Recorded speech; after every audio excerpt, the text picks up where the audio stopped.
Le ministre chargé des relations entre l'exécutif et le Parlement, Ralph Theano, donne la garantie que le Parlement trouvera sous peu une entente sur la désignation de ses 3 représentants au CEP et que les élections auront lieu probablement à la fin de l'année. Qu'on le veuille ou non, les élections législatives et municipales seront organisées avec un conseil électoral permanent tel que stipule la Constitution amendée, précise le ministre Theano. Oui, il y a une garantie. On a besoin de 66 députés, on l'aura. Et jusqu'à présent, il y a besoin peut-être les 20 sénateurs, ou du moins que les sénateurs s'arrangent pour trouver une formule. Et je pense qu'il y a fait. Monsieur le ministre, n'est-ce pas une erreur grave le fait que le président de la République n'a pas écrit formellement président Sénat, président Chambre basse là pour demander, pour mettre au courant de formation CEPA, c'est dans la radio qu'il n'y a pas prendre même à tout le monde. Bah pour ça, c'est grave, son bail qui est tracé par la Constitution. Il est tracé par la Constitution, le dit qui j'en pour faire, mais qui j'en pour mettre auto. Non, il n'est pas administratif. Écoute, on avance. Dans 6 mois, on a qui est-ce qui a raison. OK? C'est-à-dire on avance dans 6 mois, ce sera seulement que des tractations politiques, des positionnements politiques. Dans la mesure que administrativement et techniquement tout est prêt pour les élections, il y aura des élections. Mais est-ce qu'avec ou sans le Parlement, l'élection va faire? Écoute, vous êtes en train de prêter des intentions au Parlement. En tant que le Parlement fait voter, en tant que dénouement situation, alors ça va parler. Moi-même, écoute, la ratification du Premier ministre, la mort, je te dis, il ne peut pas passer. Il y a plusieurs bagages. Moi-même, j'ai la ferme présomption que les parlementaires vont trouver une issue. Les parlementaires disent qu'il y a des difficultés dans l'impossibilité matérielle, c'est-à-dire qu'ils ne sont pas capables. Écoute, on ne peut pas prêter des intentions. On apprend en 3 semaines ou à bonne nouvelle. Donc, vous êtes très confiant. Je suis super confiant. Vous êtes confiant pour moi, CSPJO, ou j'ai un résultat, c'est par rapport à ce qu'il faut être confiant comme ça? Bon, j'ai des données peut-être que nous ne pas gagner, mais moi, je suis confiant que les parlementaires vont sous peu et trouver une formule pour donner leurs 3 membres. L'insécurité est remontée d'un cran ces dernières semaines dans la capitale. Pas moins de 5 cas de kidnapping ont été recensés. Lors d'une conférence de presse donnée vendredi, le secrétaire d'État à la sécurité publique annonce que des dispositions sont en cours afin de redresser la situation. Selon Réginald Delva, ces mesures adoptées en collaboration avec d'autres institutions telles que le CONATEL et l'ONI entrent dans le cadre d'un plan visant à prévenir les actes de banditisme. Le nouveau entreprise, on n'a pas avec un code d'identification pour l'enregistrer mon téléphone ou pour le faire achat, il y a des structures que nous allons mettre en place pour que nous permettre que même gens que l'on a un code de crédit ou à le faire achat dans l'entreprise, ils ont téléphoné et on côté, ils ont dit est-ce que quand ça va valable, est-ce que le gain comme souris, c'est même gens pour le code d'identification nationale là, nous allons rapidement venir avec des éléments de solution pour nous permettre que des gens suspendent, profiter de l'absence structure pour y avoir des numéros de code qui vont exister ou même parfois par numéro de code pour l'autre monde qui va le mettre pour nous raconter. Combien de demander pour que le monde présente un code d'identification pour que au printemps ou même qu'avant pour regarder est-ce que le monde n'a pas de crédit pièce qu'on exige là, est-ce que photo qui sous pièce là correspondent à monde qui devant. Le monde n'a vu bon téléphone, il vient acheter ton carte SIM, il vient acheter ton téléphone. Est-ce qu'au content, combien de demander pour garder ces pièces qui devant correspondent avec le monde qui est devant. Donc là, il est extrêmement important pour que la population comprenne des moches que nous disons. C'est d'eau aider dans le combat. Donc, pas qu'à faire sans vous. La police pas gagner pour le résoudre pour les sécurités. Pas qu'à faire pour contre lui. Il faut que toute instance concernée, il faut que la population consciente du défi que nous avons devant nous, qui n'est pas insurmontable, mais il suffit que nous ayons cette volonté pour que nous arrivions justement à résoudre un pile point qui est mérité pour nous adresser avec le recensement que le ministère du Commerce va faire. Il va permettre que garage, bric-à-brac, campus, taxi moto, pour le bon numéro d'identification qui va le faciliter. D'ailleurs, il y a un exemple concret de l'importance d'identification. Nous avons parlé avec le ministre du Commerce, avec le ministre Conditions Femmes, qui montrait à quel point que l'intéressant dans l'incendie marché d'abord là, c'est à cause de bonne identification qui fait que vous demandez qui est-ce qui est bon machin, qui est-ce qui est faux machin, pour déterminer qui est-ce qui a adressé le problème. Donc là, encore une fois, sans un bon système d'identification, n'a fait que tourner autour du pot, n'a fait que plaindre, n'a fait que crier chaque jour, parce que l'anonymat légal que Bandi a profité, il le temps pour que nous agissions à travers moyens et différents moyens que le gagnons.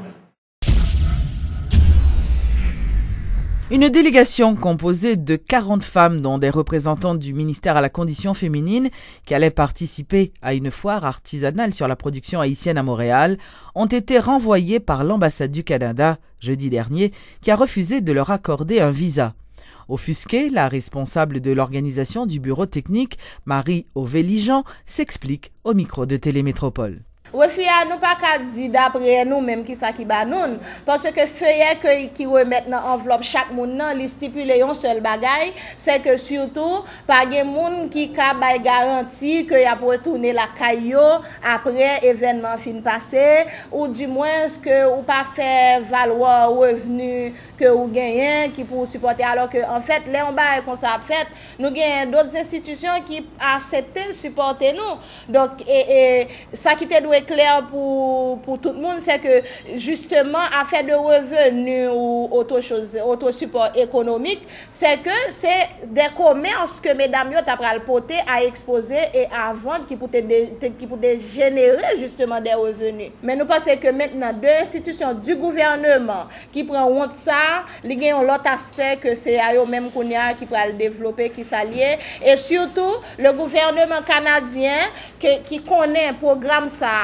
t'as réalisé aujourd'hui avec essentiellement femmes qui t'ont sorti en Haïti de telle sorte que vu nous pas aller programme n'a obligé annuler et nous pas connaître si l'a fait qui le l'a fait puisque c'était première édition nous gagnons la mairie de Saint-Léonard qui vraiment supporte programme au Québec tout le monde ça c'est même déception avec nous que yo essuyé par rapport à investissement qui était en fait et il faut dire que espace qui était réservé c'est le centre culturel Leonardo da Vinci sur Lacordaire qui était loué en partie pour réalisation programme non lorsque organisation qui là-bas connaît envergure que programme non prend yo te loué yon partie yo vinn loué tout local là pour te recevoir. La Fondation Digicel a procédé ce vendredi à la clôture d'un séminaire de formation de 2 ans organisé à l'intention des enseignants. Une quarantaine de professeurs y avaient participé, a précisé la directrice de la Fondation Digicel, Sophia Chansky, qui a renouvelé la volonté de cette institution de travailler au renforcement du système éducatif haïtien.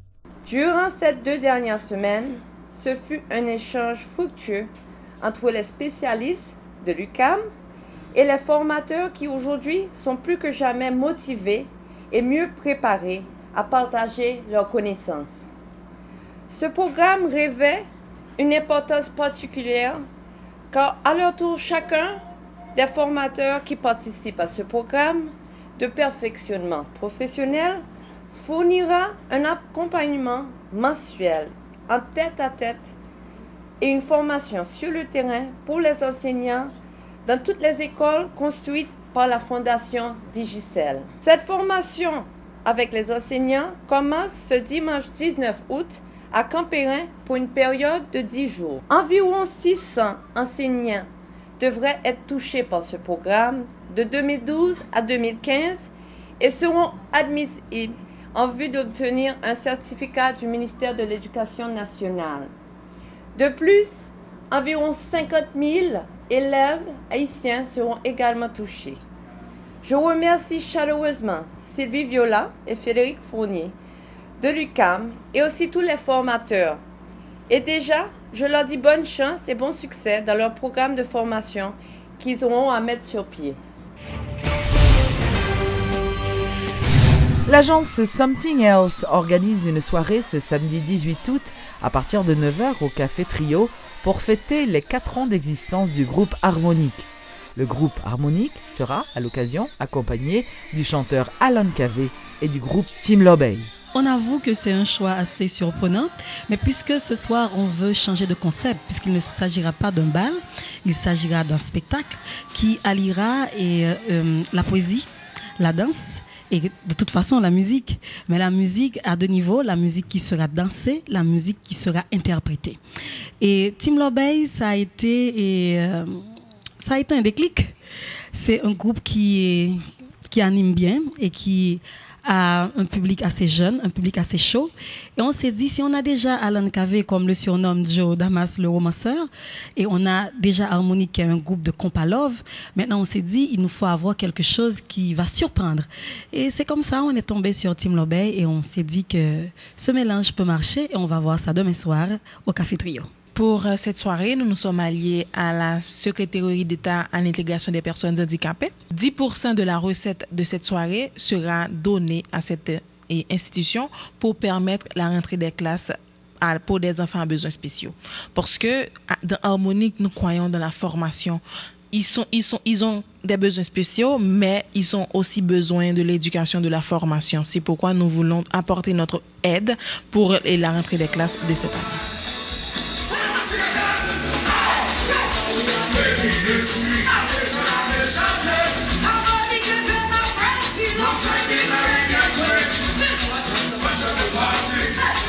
This